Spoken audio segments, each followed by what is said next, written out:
Wolfpack Nation, we are back here for part 2, baby. If you haven't checked out part 1 yet, make sure to pause this video real quick, go back and check part 1, or if you're listening to us, pause this audio, go back and listen to part 1, and then tune back in here. As again, we got Kenton Gibbs here with Locked On Wolfpack, doing our Boston College preview / kind of Wake Forest / NC State football, culture preview, whatever you want to call it. It's a Kenton talk too much, and we're going to get into everything, because that's just what's going to happen when I'm here thing. Hey, I can't, it's great stuff. Again, I mean, obviously, Ken, you and I, obviously, we're part of the program together at the same time, so you and I, came in during the same era and saw a lot of the same things. I still, one memory I always remember forever and ever, because I would love to bring it up from time to time, is during the ECU game when we're getting donkey stomped in 2013, and there was a fan standing right behind Doran, first row, yelling out, "Bring back O'Brien! Bring back O'Brien!" I'm sitting here going, I don't know about that. I don't know if that really has turned into much besides a freezing cold take right there. So always love thinking about those times where we first started. Just like you said, the Pete Thomas, Brandon Mitchell, and here we are talking about who do we start between MJ Morris and Devin Leary if they both come back next year. It's like, man, it's crazy to think. But I do got to say, the first thing which I do want to bring up, because you mentioned it there at the end, obviously you and I both share a similar hair pulling / losing sleep at night / just losing all thought mentally whenever we rush 3 as a defense, especially when you look at the first half and how successful our defense was when we were blitzing, when we were rushing more than 4, honestly. That's when Sam Hartman was really starting to look a little human. But again, when you give that man time, when you rely on the end of the play being him throwing a football, you're going to lose that battle 7, 8, 9, 10 times out of 10. You're going to lose that any day. But it was surprising to see that we got some interceptions, we got some knockdowns off of that. It was surprising. Yeah.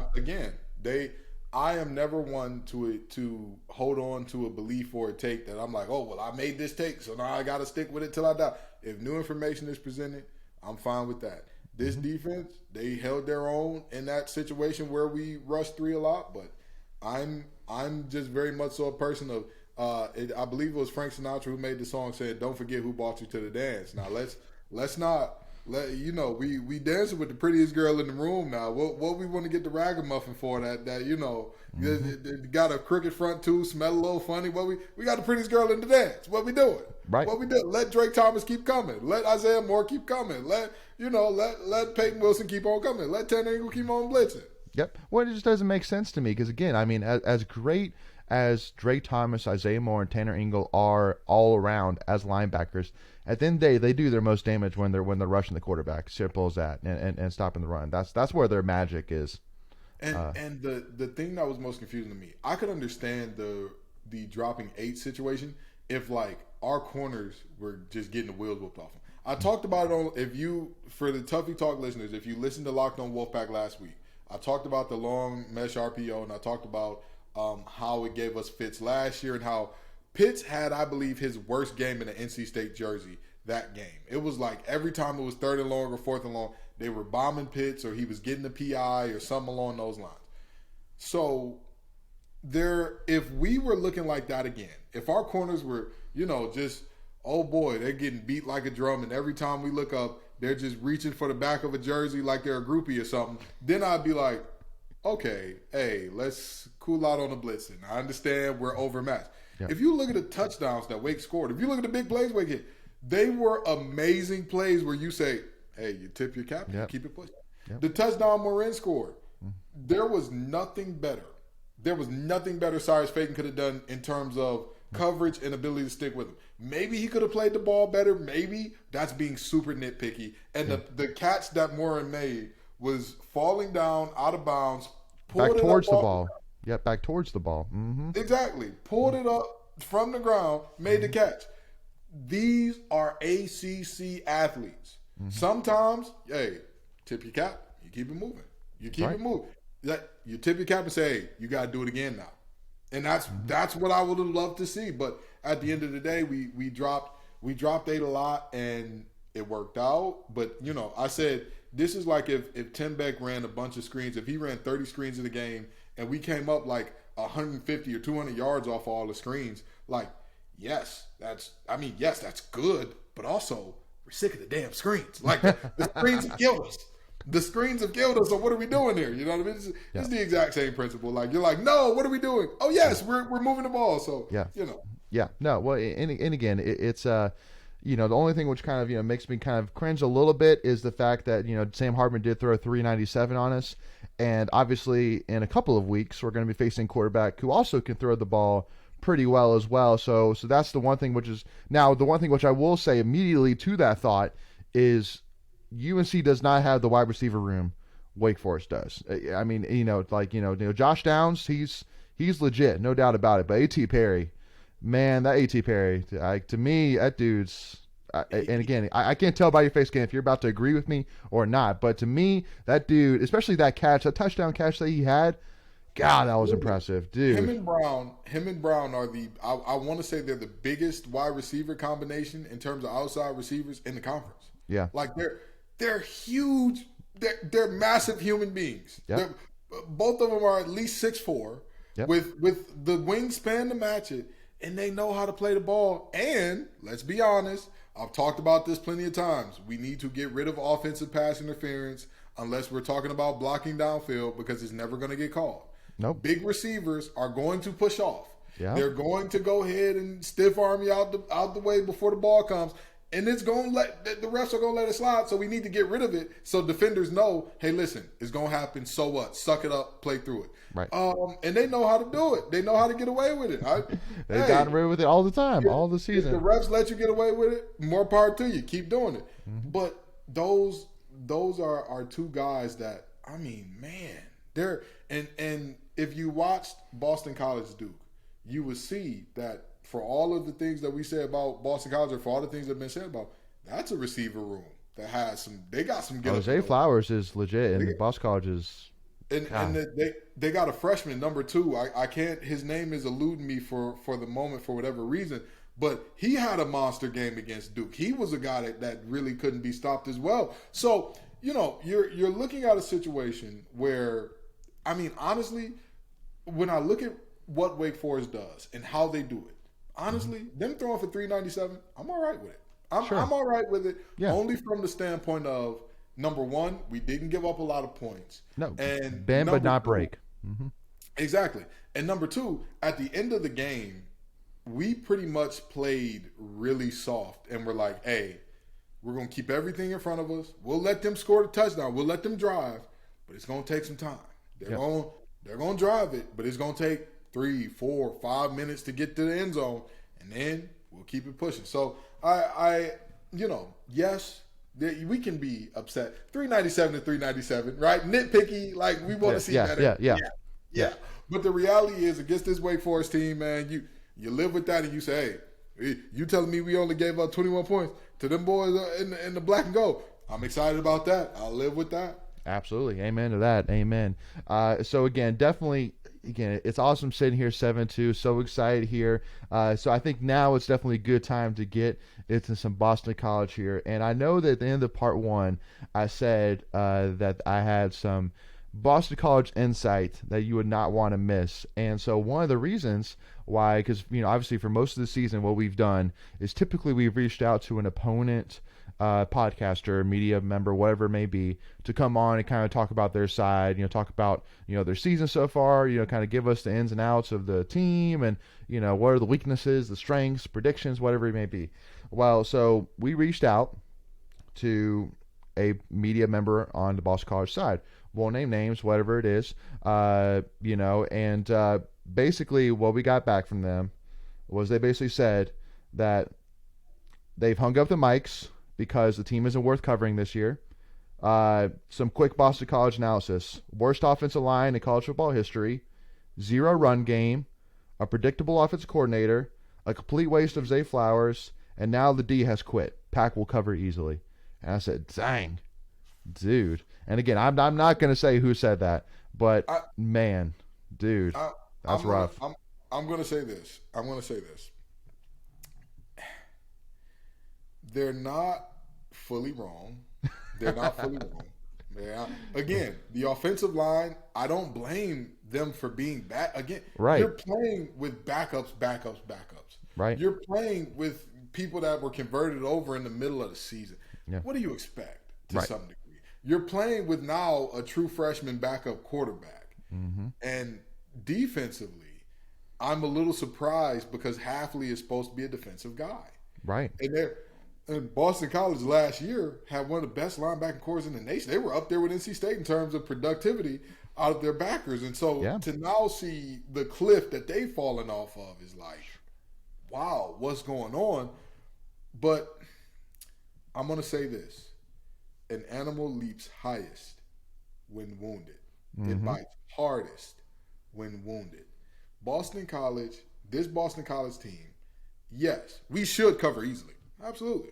No ifs, ands, or buts about that. If this game is close, there should be some questions arise about, what's going on? What happened here? Absolutely. Yes. But I'm telling you this.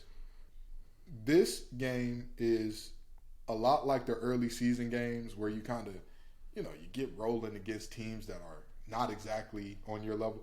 The longer you let a team stick around, the more confidence they get, the more belief they get, the harder they play. In the Duke-Boston College game, because it was a one-possession game late, Boston College was playing hard the entire game. They fought. It was a heck of a game. If you want a team to give up, you break their spirit early. You show them early. You are not us, and we are not you. You don't belong here. Go home. You show them early. Yep. A team that is bad, they're looking for the moment where they're like, all right, that's it for the day, folks. We're going to go ahead and pack it in. You have to give it to them, though. Right. You have to give it to them. Well, but the one thing which I'll go ahead and, and remind too, because a lot of times, people might see this game because again, to me, I see this game as, listen, we're going to take care of business. I'm not too worried about it. More for two reasons specifically. First of all, senior day. I mean, right. there's especially with as many seniors as we have, the Peyton Wilsons, the Drake Thomas that maybe will walk, Isaiah Moore, the Grant Gibsons, Thayer Thomases, Devin Carter, who's probably going to walk too. All these guys. You're not about to lose your last game in the Carter wearing the NC State red and white. It's just not going to happen. But also too as well that we're going for a new program record in terms of the longest winning streak in NC State program history, going back to Lou Holtz era. And so there's a lot to play for this game, even though it's just Boston College. Like they're 2-7. They lost to UConn 13-3. Two weeks ago they lost to UConn. But there's still a lot to play for from our side. So it's not like there's nothing to play for. It's like we're looking to Louisville. Like no, there's still a lot to play for just in this game alone. Again, this is an opportunity here to go undefeated in back-to-back seasons. Again, I go back to all those comments of, well, Dorn hasn't won a championship. Let me say this again. They're going for undefeated home seasons in back-to-back seasons. That's unbelievable. That within itself is unbelievable. And that's right there. That's not an arm's reach away. That's like right in front of your nose. That is like, you take care of business, just do what you do. Do 3/4 of what you usually do. And you're going to win that game, and you're going to walk out there with back-to-back home undefeated seasons. That's unbelievable. So absolutely. And again, this is a situation where senior day and ring ceremonies and all that, all those types of things, they can be a little bit distracting. They can be a little bit, you broken your normal. Athletes are creatures of habit, right? And it's all about going through the process and the way you normally do. Obviously, a little different. It's a little different on these types of days. Yep. But again, I think if NC State shows up and we show up interested and ready to play that game from the start, I think, again, this is a Boston College team that is devoid of talent at a majority of their position groups. They are down their starting quarterback. They are, like I said, at times they do have that deer in the headlight look. But again, if you let them stay in the game against Duke, I never saw the deer in the headlights look. Never saw it. There are multiple points this season where against UConn, I'm gonna be honest with you. Against UConn, I saw the look. I saw the look where they were just like, "What is happening? Whoa. We're losing to UConn. Why are we Holy here? You know what I smokes. mean? Yeah. You've seen that look where it's just like guys are zoned out and it's like, hey, this game is over. And Yep. it was, I want to say it was like the middle of the second or third quarter when it was like, oh, they don't want to be there. But, you have to give them reason. So Yep. I think that we'll do so. But And, we'll see. and I do want to preface because you mentioned a freshman wide receiver for Boston College. His name is Joseph Griffin Jr. He was a freshman against Duke. He had 5 catches for 103 yards and 2 touchdowns. But once again, as well, I got to give a hats off for Zay Flowers for a couple reasons. First of all, I mean, that he's real. He's a real deal. There's no doubt about it. That dude has a potential for sure to make an impact at the NFL level. There's no doubt about it. Teams are going to take a look at him. Having 6 catches for 65 yards and 2 touchdowns against Duke, very impressive for sure. But also too as well, I got to give hats off to him because, in an age where loyalty is honestly, unfortunately, not as common as it used to be. The fact that he did stick around and decide to stick through his time in the Boston College uniform, in an era where Jordan Addison, basically said, bye-bye, Pitt. I'm going to go take the money. And, and that was it. And because Zay Flowers could have gotten that payday, honestly. If he'd shopped around, he could have easily found that payday. I would have gave it to him. I would have found a way to, hey, I'm not a rich man, but we need to come up with the Wolves for Achievement Collective or something. We need to go ahead and throw him some money. We, they give Thad Thomas a little help out there. You know what I mean? That's but right. no, but he should be commended for that. And I will say this: I am always for, like I said for Devin Leary, I will say it for all players, regardless of your situation. At the end of the day, doing what's best for you is not something that I will ever frown upon personally. Because me and you have seen the ins and outs of college football. We've seen the niceties, we've seen the pageantry, we've seen the ugly side, we've seen the underbelly. And so, with that being said, I will never shame a player for doing what's best for them. But Zay Flowers sticking around at Boston College, that is commendable. I'll give him that. Absolutely. That is very commendable for him to say, at the end of the day, this was even if everything had clicked, right? This Boston College team was picked as like a dark horse in the Atlantic. That's how the Atlantic is what it is. There are 6 teams that are bowl eligible in week 9. That's crazy. That's what this is. That's what this deal is. Nobody said Boston College was going to be the top dogs on the block. Nobody outside of Chestnut Hill believed that. Yeah. Nobody said they were the second best team. There were some who said they were third best, maybe. That's where they started to enter the conference. But even there, that was more of a fringe opinion. Because at that point, you're saying they're either better than Wake, you're saying they're better than State, you're saying they're better than Clemson. That was a fringe thing, right? That was a fringe thing. Most of the time, you saw them between 4 and 6. That was where they were slotted at most, 4 and 6. And it's it's for him to still come back in a situation where it wasn't predicted for you to win the championship. Hey, more power to him, man. More power to him. It's like you said, it's rare. Yep. It's rare these days. Absolutely. We know that they don't got the money of some of these other teams. You know what I mean? Some of these, so it's very commendable by Zay. Before we continue, I want to take a quick second to tell you about our sponsor, Flatlands Jessup Insurance Group, that has your whole world covered, with agents in 5 offices throughout eastern North Carolina to help you decide how much coverage you need, offering policies for home and auto, recreational vehicles, commercial, crop, health, life, and employee benefits. They are able to combine options to find a comprehensive solution that works for you. Flatlands Jessup protects the things you love so you can spend less time worrying and more time enjoying them. Find them on Facebook and Instagram at Flatlands Jessup. You can also visit their webpage at www.flatlandsjessup.com. So please make sure to go and check them out. Well, and especially too, especially when you look around, because one thing which I kind of have to laugh about, because you mentioned that there's 6 teams in the Atlantic that are bowl eligible, and it's only week 9 in the Atlantic. Looking at the coastal side, I immediately look at some of those programs on the coastal side, specifically Miami, just because that was the team that everybody was saying they're going to win the Coastal this year. Mario Cristobal is going to bring them back to the days.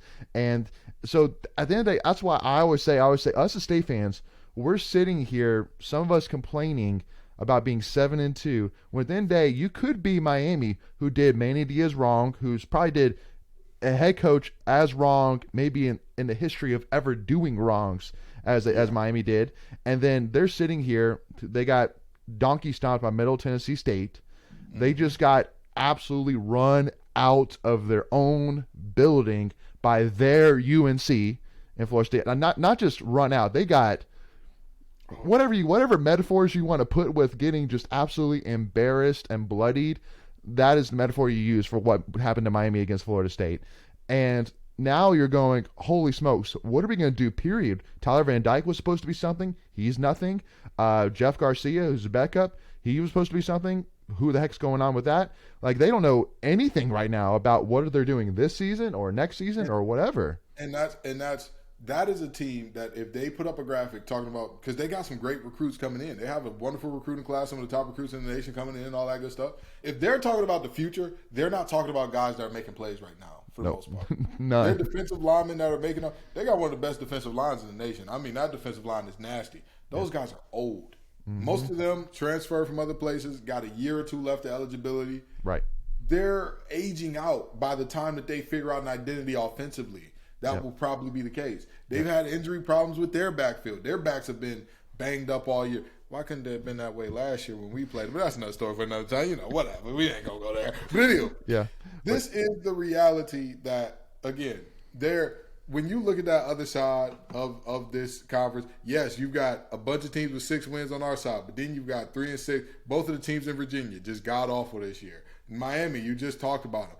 Pitt is like, Hey, Pitt, are y'all going to make a ball game this year? We hope so, but if y'all lose to Virginia, that might be your last shot for real. Like, you know what I mean? That's just what we got going on there. Georgia Tech has been surprisingly good, but after firing their head coach. So, like, you know, again, the reality is, NC State fans, I know that you don't want your reality to be, well, we're compared to bottom feeders, and if we're better than bottom feeders, you're happy.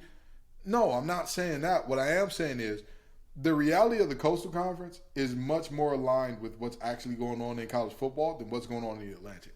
That's true. Because if the Atlantic were the average in college football, that would mean that a vast majority of teams are bowl eligible by week 9, and that's not the case. The number is mathematically impossible. Correct. So the reality is, again, for us to be sitting very near the top in this regard, for us to be a team that, I mean, let's just be honest here. Syracuse without Schrader is looking kind of tough. They got Florida State and Wake Forest still left on their schedule.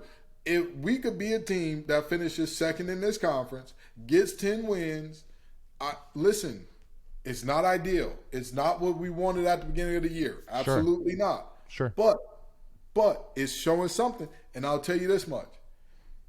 One of the other good things about MJ Morris's youth is the fact that one thing that I think needs to happen this offseason is we need to tell Tim Beck, hey, man, it's been great. You've been awesome.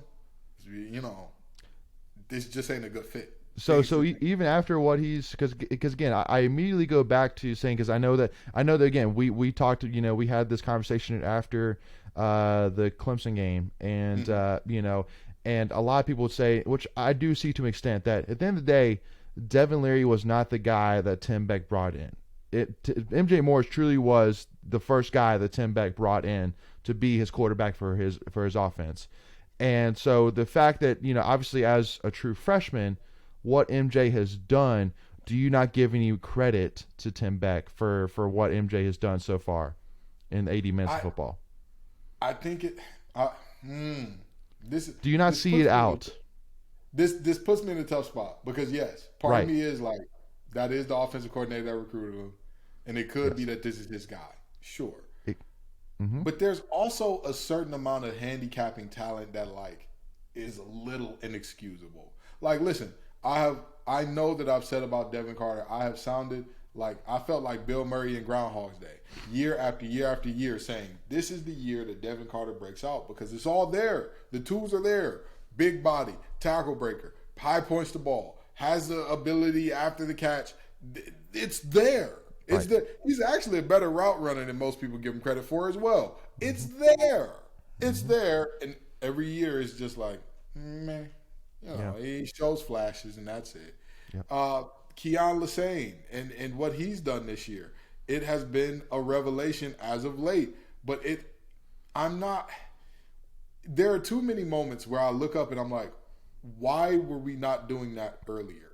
That are like, there's Well, like, because why people was are Michael bringing. Allen? Well, because people Oh, ask go the ahead. question. People ask the question multiple times. Well, what if we would play MJ Morris against Syracuse? Which I'm like, we're gonna. You could talk about that until you're blue in the face, but at the end of the day, it's not gonna change anything. The past is the past. From that perspective of, well, if we played MJ Absolutely. Morris, we would have won. Because at the end of the day, too, I always keep in mind that at the end of the day, as amazing as MJ has been, he's still a true freshman. People saying, well, if we had him against Clemson, we would have beaten Clemson. No. No, I don't know about that. Again, at the end of the day, there's a big difference between playing in your own house and playing on the road. And at the end If of the you day, go ahead. if you watch what our offensive line did in that game, and you believe that there was any quarterback other than Jesus Christ Himself that would have got us over the hump, I'm sorry to tell you. You know what I mean? Hey, I You could agree with put you. Pat Mahomes back there, and if you got guys coming that quickly, Yeah. I mean, there were guys they rushed 3 and got home in less than 3 seconds multiple times.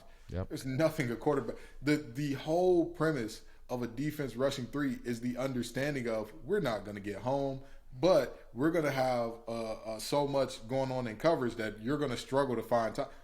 That Yep. they were getting there like that. I know. with 3.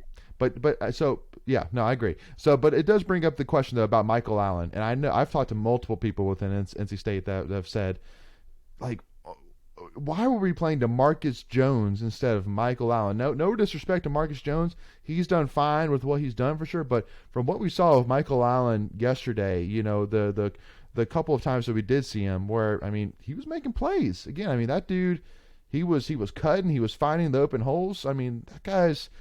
I mean, yeah, there's no doubt that him and Demi Sumo, can be definitely a great two-headed beast in the future. So I do agree with you in that 3-headed. aspect. Don't forget Jordan Houston. Don't forget Well, Jordan. because Jordan is a senior, am I not? Is this not his last year? Oh, Or does he he's have a one more? senior. I thought so, but again, I could be wrong. Oh, I I could thought be he wrong. had. I thought he had some eligibility left. I am my bad. My Either bad. way, the one thing which I will say though, and I've said this before, and I've said this on multiple live streams, saying that Jordan Houston does not get enough respect. Simple as that. That dude is Mr. Consistent. He gets the job done. He's not flashy, but he gets the job done.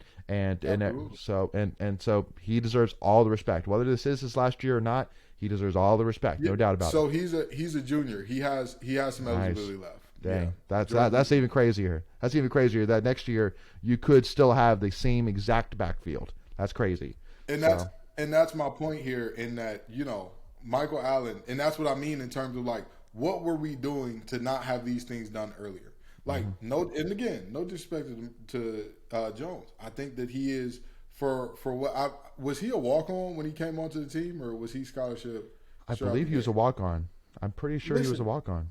Listen, a guy earning a scholarship, y'all know I love me some walk ons who work their way into that scholarship. Y'all know I love it. I love it. Yep. Those guys are grinders. They come up on the scout team. They get their heads beat in every single day for 2 years, 3 years. And they're paying for it. I love it. I love it. But at the end of the day, it was too many times where Jones had the ball and is like, hey, big dog, unhitch the wagon. Get going a little bit. You know what I mean? Give me Michael Allen, you've seen it from the time he touched the ball. He's a short, compact guy. He's not super fast, but he hits that hole with purpose. He hits that hole with direct. When he wants to get going somewhere, you're going to need multiple guys to stop him. If you got one guy waiting on him, don't worry. That guy's going for a ride. So, this is, again, I'm not saying that Tim Beck is like god awful. I hate him. He hasn't done anything good. I think what he's done with MJ Morris has been impressive. I'm not sure if that overcomes making it look like Devin Leary lost his talent to the Monstars in the beginning of the year. I'm not sure, because as much as we hope that won't be the case with MJ Morris, what if it does happen? What if it does? And so then are we saying to ourselves, well, okay, now that he's done it the second time, we need to get rid of him, when honestly, there are probably going to be some very quality OCs that are going to be looking for jobs pretty soon, or that are going to be, let's be real about it. NC State, as far as our offensive coordinators, let's look at where our past few are at right now. They're all head coaches somewhere. So, and they're all head coaches somewhere good. Nobody's a head coach in a backwater dump that's like, oh yeah, they haven't won a game in 8 years, but this is our old OC. So that's just my opinion there. But Yep. I digress.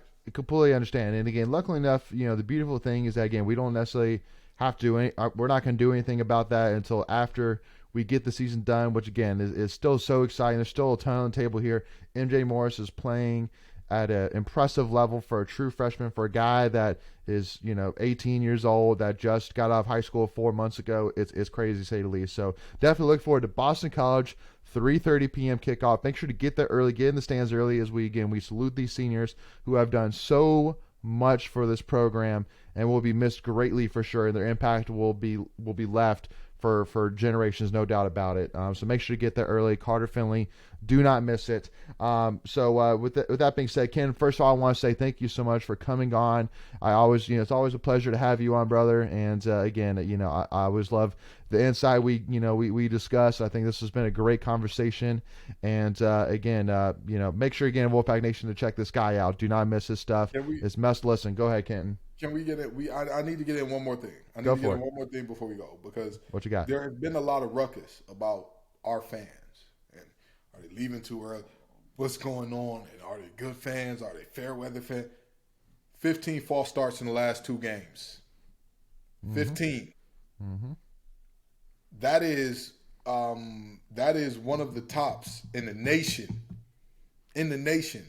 In over the course of the last 2 weeks. Mm-hmm. Wake Forest. Now, here's the particularly interesting part about that. Wake Forest is one of, if not the least penalized team in the country. They're the least penalized in the ACC. I know that for sure. Yep. One of the least penalized in the country. 5 false starts. Ladies and gentlemen, folks, children, I don't care what you are, what you identify as. If you identify as a member of Wolfpack Nation, give yourself a pat on the back. Y'all showed up. Y'all showed out. Y'all have shown this team nothing but love and admiration and support from day one. And therefore, again, it's senior night, and we need to show the seniors some love. Wolfpack Nation, show yourself some love. Because this season, again, just like the team had every reason to pack it in, y'all had every reason to pack it in. Y'all could have easily said, hey, Devin's hurt. We lost to Clemson. We lost to Syracuse. Yep. The championship is off the table. You could have easily been those fans. Mm-hmm. But the pride that is here in Wolfpack Nation is evident in everything that y'all do. Amen. I love it. Amen to that. Amen to that. There's no doubt that Wolfpack Nation is the most dedicated, thickest skin fan base in the country. No doubt about it whatsoever. And we love Wolfpack Nation 100%. Y'all are the best, no doubt about it. But again, thank you so much again, Ken, for adding that in. And again, appreciate you coming on. Really do appreciate your time. And again, make sure to check all of his stuff out, Wolfpack Nation. Do not miss it. Check in on it. But thank you again, Ken. Appreciate your time.